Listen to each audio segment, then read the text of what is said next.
สบายดีทุกคนยินดีต้อนรับเข้าสู่ช่องทิปแมมว่า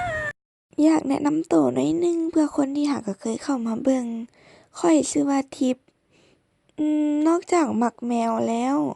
ค่อยก็ยังมักกินมักเที่ยวเป็นชีวิตจิตใจเลยแล้วก็มักหลงทางนำปัจจุบันทิปกำลังศึกษาปริญญาตรีอยู่ประเทศญี่ปุ่นนั่นเอง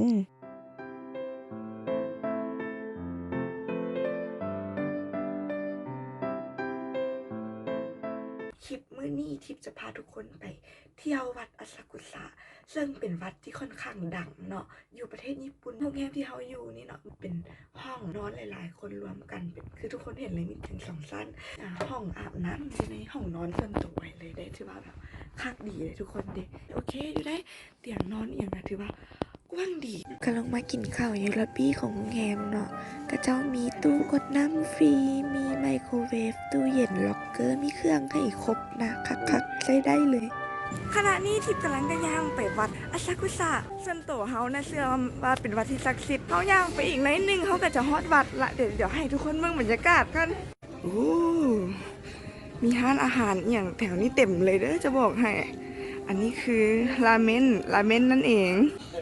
มีรถน้ำถ้าผู้ใดบ่อยากย่างเนาะ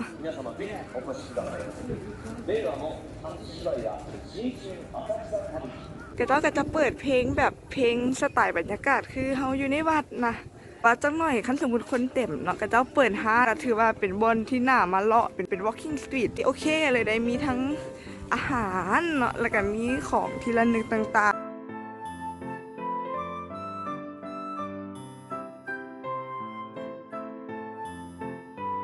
อันนี้ก็คือเป็นประตูที่เป็นเอกลักษณ์ของวัดอาซากุสะผู้ใดมาก็มาถ่ายรูปกับประตูตัวนี้เนาะเขากำลังย่างเข้าไปในตัววัดแล้วเด้อประตูโคมไฟสีแดงนี่แหละสัญลักษณ์ของวัดอาซากุสะเพิ่นมีความเชื่อว่าการเป่าเอาควันธูปเข้าใส่โตแบบนี้คือการนำเอาสิ่งดีๆโชคดีเข้ามาในชีวิตและก่อนที่เขาจะเข้าไปขอพรนั้นเขาก็ควรจะล้างมือให้สะอาดเพื่อขับไล่สิ่งเปื้อนออกไปโยนเหรียญลงไปแล้วก็ขอพรได้เลยอีกสิ่งหนึ่งที่ทิพย์มักก็คือวัดนี้มีขายเครื่องรางน้ำซึ่งจะมีหลายประเภทเลยบ่ว่าจะเป็นเครื่องรางสมปรารถนาเครื่องรางโชคดี